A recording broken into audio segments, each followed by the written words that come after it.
Salve, salve, rapaziada ligada no Decifra Futebol. Eu sou o Guilherme Naziazene, analista de desempenho profissional, e hoje estou aqui para decifrar mais uma partida. E o escolhido de hoje é o confronto entre Atlético Nacional da Colômbia e São Paulo, confronto esse que terminou 0-0, duelo válido pelas oitavas de final da Libertadores de 2025, jogo de ida.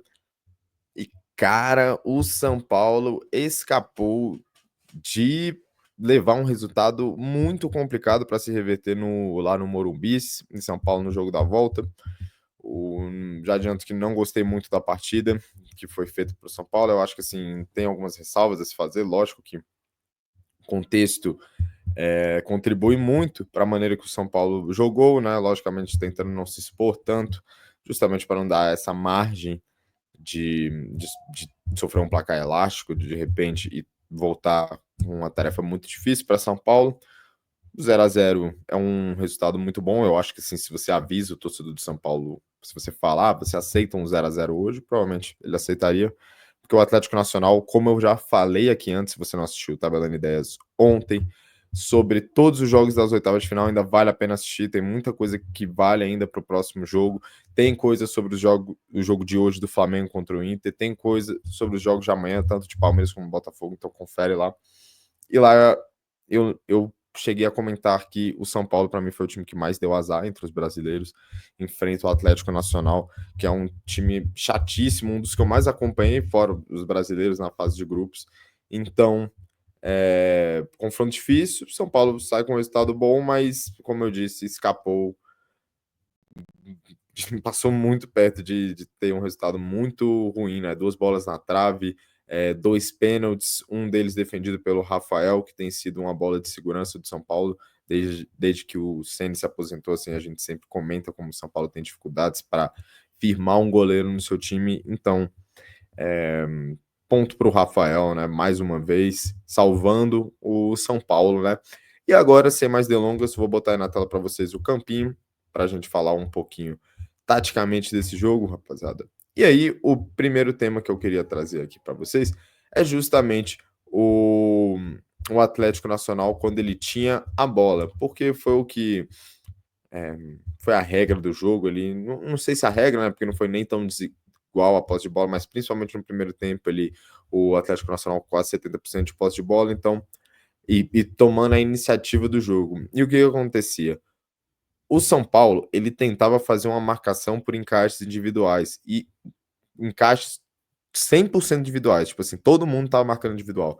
Assim, se vocês viram os outros vídeos, eu sempre falo de como alguns times eles fazem uma marcação meio que mista. Por exemplo, o Atlético Mineiro contra o Flamengo, eu trouxe isso aqui. Ele marcava em inferioridade numérica a saída de bola, lá ficava o Hulk contra 2 zagueiros, o resto tudo individual, menos um dos zagueiros que sempre ficava sobrando. Então você deixava uma inferioridade lá na frente para você ter sobra na sua primeira linha de marcação. E não foi o caso aqui do São Paulo. São Paulo era claramente em casos individuais, né? O Crespo, que vem dessa escola do Bielsa, que é o pai dos encaixes individuais, quase, né? E aí, o que você tinha? Os esquemas táticos bem espelhados, né? Os dois laterais, né, como a gente sabe, do Atlético Nacional, eles avançam muito, então você meio que fica com a linha de 5 aqui na frente, ó, o Cândido se projeta muito pelo lado esquerdo, o Roman se projeta pela direita também, então a linha de 5 batendo com a outra linha de 5, 3 meias contra os 3 meias, Zapata, Campuzano, Cardona, os 3 de São Paulo, Marcos Antônio, Alisson e Bobadilha, e lá na frente os 2 zagueiros Arias e Tezílio contra Luciano e André Silva. Só que qual que era a grande questão? São Paulo, apesar de marcar individualmente, não era uma marcação em bloco alto, com os jogadores mordendo aqui na saída de bola, por exemplo, assim, ia sair jogando, você não tinha esse posicionamento dos atacantes já muito próximos para não deixar sair jogando, e se for sair jogando aqui, você já diminuir rapidamente. Era um bloco um pouco mais médio.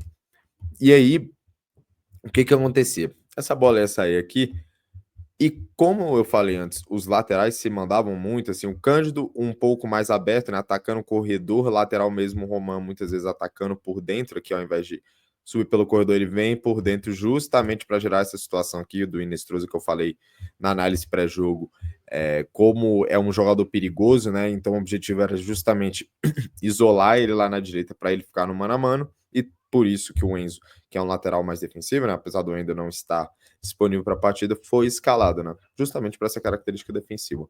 Então, como os laterais se mandavam muito, os meias laterais, porque ao contrário do que muitas escalações deram ali, que eram 4-2-3-1, na verdade era um time que atacava muito num 4-1-2-3, né? Lógico que isso mudava um pouco, né? Ficava meio com um 2-3-5 quando o time tinha a bola, mas os meias, né? Os meias mais abertos, aqui, os meias laterais do time, eles desciam muito para lateralizar a saída de bola. Então, o Nacional é um time que saía jogando muito pouco por aqui, ó. Não forçava essa bola aqui por dentro, sei lá, ou com o Cardona recebendo essa bola entre as linhas, que é uma das características dele. Não. Ele descia aqui para receber essa bola mais aberta, muitas vezes lá na direita, né?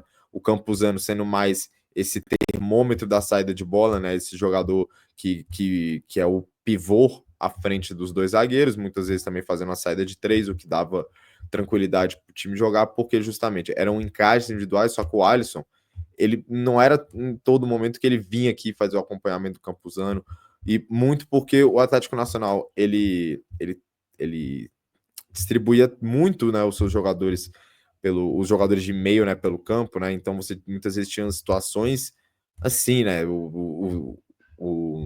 os meias, né, os volantes, o volante e os meias, perdão, eles se tornando parte muitas vezes de uma linha de 5, né, isso aqui acontecia, então se você tem os encaixes individuais, se eles forem seguidos à risca, você tem isso aqui. Em alguns momentos, nas vezes que os jogadores de São Paulo eles iam muito fiéis a esses encaixes, você tinha o Morelos baixando aqui para receber uma bola e escorar, para aí o time conseguir atacar em velocidade e fazer aquilo que gosta, que é a transição, que é a agressividade na hora de atacar. É um time muito que tem repertório, né, que consegue sair jogando mais curto, mas é um time que gosta muito da transição, da verticalidade, né? Então, na saída de bola, o São Paulo não trazia muitos problemas para o time e o time conseguia progredir.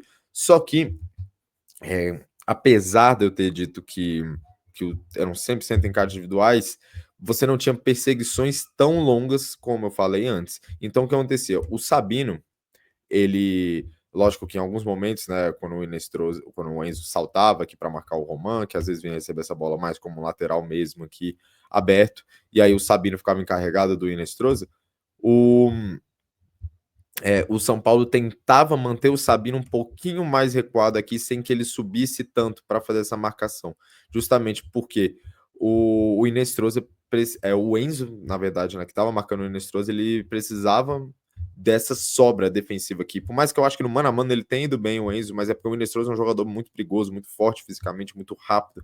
E até em alguns momentos você tinha justamente essa jogada aqui sendo feita, assim, muitas vezes o Cardona vindo aqui pelo lado direito, né? Porque, como eu falei, esses dois meias aqui, um pouquinho mais avançados em relação ao Campuzano, eles trocavam muito de posição, eles variavam muito a altura que eles jogavam, muitas vezes um pouco mais avançado, às vezes um pouco mais recuado, justamente para dar esse apoio na saída de bola.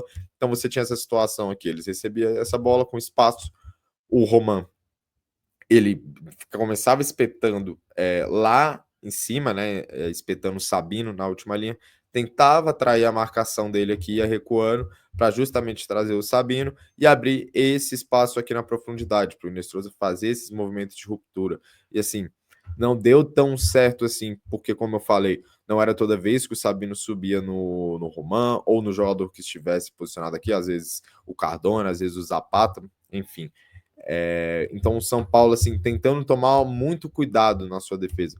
Só que ofensivamente, né, o Atlético Nacional conseguia gerar vantagens, especialmente do lado esquerdo do campo, porque o melhor jogador em campo foi justamente o Marlos Moreno. Marlos Moreno, né, jogador ponta, né, de passagem pelo Flamengo, né, se não me engano, em 2018 que ele joga no Flamengo, e ele fazia uma função muito legal, né, porque diferente do Inestrosa, ficava muito aberto, o Marlos Moreno ele vinha por dentro, abrindo o corredor para o Cândido, e aí o que acontecia? Ele batia de frente com o Ferrarese, que diferente do Sabino, que segurava um pouquinho mais e não subia tanto para não abrir esse buraco aqui nas costas, justamente porque você tem o Inestrosa aqui, o Ferrarese era diferente. O Ferrarese ele acompanhava o Marlos Moreno aqui. Só que em toda vez que a bola chegava, que muitas vezes eram em confrontos mano a mano, quando o Marlos Moreno recebia essa bola de frente aqui, ele conseguia partir para cima do Ferrarese, gerar desencaixes de marcação, vencer duelos e criar chances de gol. Para mim, o Marlos Moreno foi o melhor da partida e o Ferrarese, por outro lado,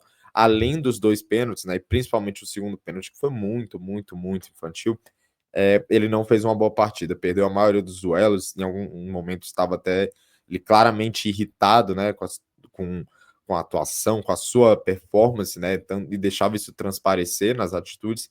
Então, quando o Atlético Nacional tinha a bola, era basicamente isso que acontecia, o Atlético Nacional tomando a iniciativa do jogo, conseguindo muitas vezes progredir, né, sair do seu campo, do primeiro terço aqui, né, do seu campo, e progredir, se instalar no campo de ataque muitas vezes, né?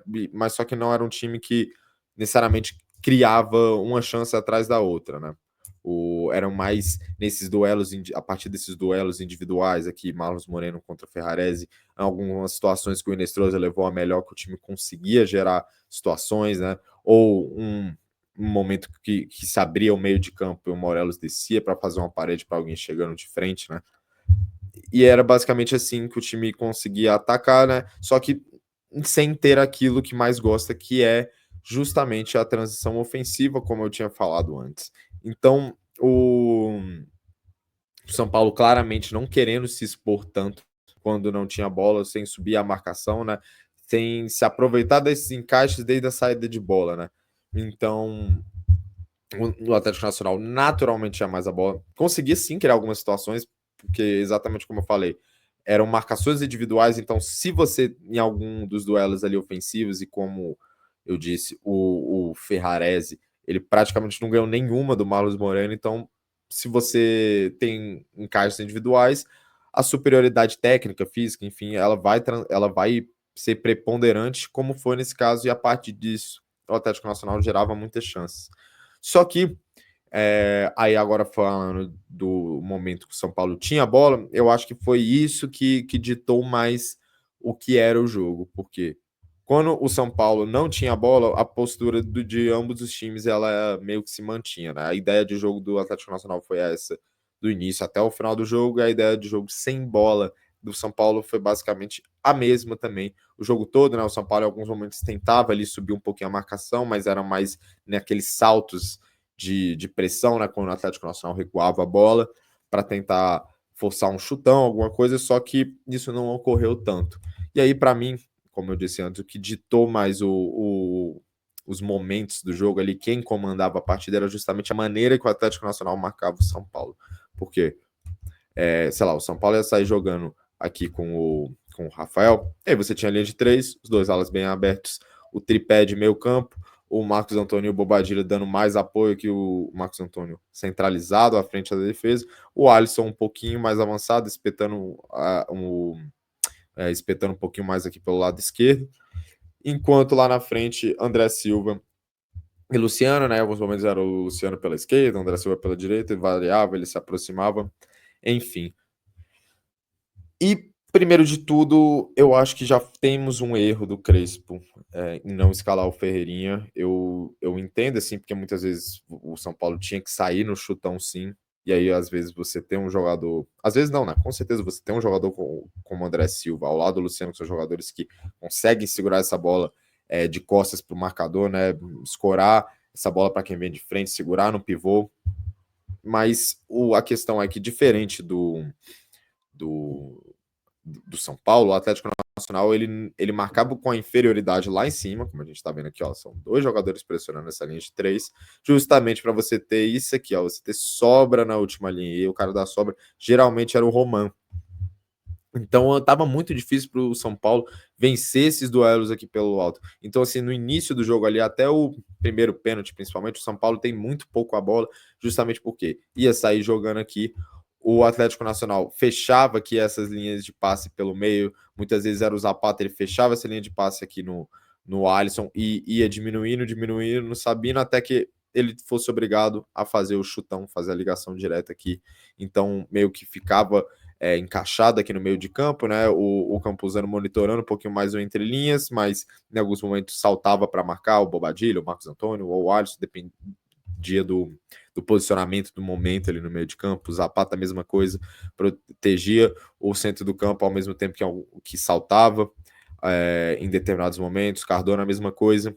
Enquanto o Morelos, o Alfredo Morelos e o Marlos Moreno pressionavam os três zagueiros. O Inestrosa baixava para marcar o Enzo, que era o ala, enquanto o Roman era o homem da sobra. Então, eu acho que se você tivesse uma opção de velocidade, muitas vezes, como ocorreu no jogo contra o Atlético Paranaense, que eu trouxe essa análise aqui, principalmente no primeiro jogo, isso aconteceu, né? Que era o Ferreirinha como esse segundo atacante, e muitas vezes ele saindo aqui dessa referência e vindo aqui sobrecarregar pelo lado. Então, muitas vezes, no movimento desse, você traz o Roman e você tem um espaço aqui para o Alisson infiltrar nas costas da defesa, ou o Luciano ele tem um pouquinho mais de tranquilidade para receber uma bola aqui, ou às vezes esse cara o jogador nem acompanha o Ferreirinha e ele se projeta nas costas da defesa para receber um lançamento em profundidade. Então, eu acho que fez falta esse escape em velocidade, porque por mais que o André Silva ele tenha essas movimentações, esses desmarques, né, da profundidade, ele não é tão rápido e tão habilidoso como o Ferreirinha, né? E muitas vezes até em situações de contra-ataque era mais interessante você ter um jogador com capacidade de condução de bola, né? De carregar essa bola, de ganhar metros com ela conduzindo, de atacar uma defesa correndo para trás, né? E faltou isso, sem dúvida nenhuma, no jogo. Então o São Paulo, no início do jogo, ficava muito refém de lançamentos, de chutão e para os atacantes disputarem. Só que depois do pênalti, eu senti que o Nacional deu uma desesperada, assim, ficou meio alheio, assim, ao que tinha que fazer no jogo, e muitas vezes você tinha encaixes individuais, ou seja, o que aconteceu? O Morelos, ele ficava mais aqui, o Marlos Moreno aqui, o Marcos Antônio, ele era o pivô nessa saída de bola aqui, né, o pivô à frente, né, e aí o Cardona, ele começava marcando o Marcos Antônio pela frente aqui, e quando essa bola entrava no Sabino, era ele que saltava para marcar. E aí o que acontece? Você tem que ter uma série de compensações, né? O Roman sobe aqui, sei lá, para o Zapata tem que subir aqui, e aí você começa a formar os encaixes individuais, só que em muitos momentos esses dois volantes aqui, ou o Zapata ou o Campuzano, eles demoravam um pouco para conseguir chegar no Marcos Antônio, e era esses momentos que ele ia tendo mais liberdade para receber essa bola, girar e começar a ditar o ritmo do jogo. Inclusive, o Marcos Antônio foi o melhor jogador de São Paulo na partida. Sou muito fã do futebol dele, jogador de muita técnica, joga de cabeça em pé, o cara que antes da bola chegar ele já sabe o que vai fazer, sempre com o corpo perfilado, né, para a direção certa, para sempre tirar a bola de onde existe pressão para clarear o jogo, né? E sempre com muito inteligente nos passes, sabe a hora de fazer os passes de ruptura e passes de temporização, né? Que a gente fala que são os passes para acalmar o jogo, muitas vezes um passezinho de lado que a gente não acha que é importante, mas para dar uma segurada no jogo. Então o Marcos Antônio começa a ter mais espaço, justamente porque depois do Cardona saltar, mais alguém tem que fazer esse salto aqui no Marcos Antônio. Muitas vezes esse salto demorava a acontecer.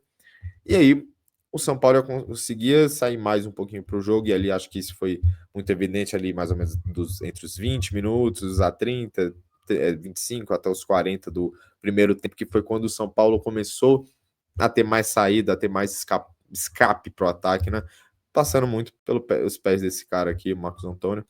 Só que, rapidamente, o, o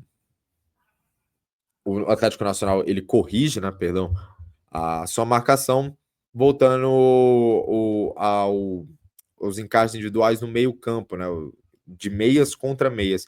Só que o que aconteceu? Ele trocou o Cardona passou a marcar o Bobadilha ou o Alisson em alguns momentos, ou às vezes ele marcava aqui nessa primeira linha, mas preferencialmente marcando o Bobadilha, para o Zapata, né, um jogador mais físico, mais forte, né, com mais pegada, mais intensidade sem a bola, marcar o Marcos Antônio. Então aqui você tinha o Morelos e o Marlos Moreno marcando a linha de três, e esses jogadores aqui com encaixes individuais, e principalmente esse cara aqui, o Zapata, que era um cara com mais capacidade física para não dar espaço para o Marcos Antônio jogar, e o São Paulo volta a não ter um mínimo controle do jogo, né? Quando eu digo controle, muitas vezes isso é mal interpretado por posse de bola, mas quando eu digo controle do jogo, é, é, é ser o senhor do jogo, assim, entender exatamente, estar a par de tudo que está acontecendo no jogo, de você entender todos os momentos de, eu estou sem a bola, não estou com a posse de bola, mas eu estou completamente em segurança, que o São Paulo não tinha muita segurança sem a bola, e com ela não conseguia ter respiro, né? Até no segundo tempo a posse de bola ainda fica mais igualada, né? Fica 53% a 47% no segundo tempo. Só que eu acho que é fruto muito mais em alguns momentos, até do Nacional ficando ansioso e normal, porque você perde o primeiro pênalti, você perde o segundo pênalti, você tem 2 bolas na trave, e aí o nervosismo começa a bater. E então, sobre esse jogo, rapaziada, foi basicamente isso que eu observei taticamente. Eu acho que para a volta, logicamente, será um contexto diferente. Eu imagino o São Paulo muito mais agressivo sem a bola e muito mais é, muito mais o protagonista do jogo, né? Tentando propor o jogo. E aí isso eu acho que passará muito pela formação de ataque. Eu acho que ficou claro que o André Silva não encaixa tão bem para esse tipo de jogo. Eu acho que o Ferreirinha, justamente para ele trazer esse drible, essa velocidade ali para o ataque, eu acho que pode ser muito interessante. E ver se o Wendel estará disponível para a volta, porque eu acho que o São Paulo ficou devendo muito também em ataque pelos lados, porque a gente sabe como o São Paulo é um time que gosta de jogar pelos lados do campo, né? Um time que constrói por dentro para abrir nos seus alas para ir fazer cruzamento, porque você tem 2 atacantes e meias que chegam na área, né? O São Paulo tem feito muito, muito isso com o Crespo. E nesse jogo ficou faltando, porque o Enzo ele é muito mais defensivo do que ofensivo, e a preocupação dele, como a gente viu desde o início, era marcar o Inestrosa, e o Cédric também não dava lá muita saída para o time do lado direito. Só que a questão é, o Cédric não tem lá um reserva muito confiável, né? O Mike, jogador da base, é muito novo ainda, não sei se dá para você confiar no jogo desse tamanho. Só que eu acho que o São Paulo precisa de um pouquinho mais de escape, um pouquinho mais de qualidade ofensiva pelo lado do campo. O Wendel, eu acho que poderia trazer isso sim para o jogo da volta, mas a ver se ele vai estar disponível. Só que sobre essa partida foi isso, rapaziada. Espero que vocês tenham gostado. Se inscreva no canal, sininho da notificação para não perder os próximos vídeos e os conteúdos que estão aí para chegar. A página tá ficando pronta, já está criado o arroba. Não vou divulgar qual que é o arroba aqui ainda, porque ainda está sendo finalizada, mas é isso. Me siga aqui, né, para você conferir quando estiver no ar a página do Desse Futebol, arroba guilherme.analista no Instagram. Como eu falei, se inscreva no canal, sininho da notificação, like no vídeo, comente, compartilhe. E foi isso, rapaziada. Devo estar aqui amanhã para fazer uma análise de Flamengo e Inter, provavelmente. E talvez eu solte uma análise também sobre PSG e Tottenham. Ainda vou analisar qual que vai ser a viabilidade disso, mas aproveitar, né, o embalo, né, da temporada europeia voltando. Então é isso, fiquem ligados. Um beijo, obrigado pela paciência, perdão, e pela audiência. E até a próxima. Tamo junto.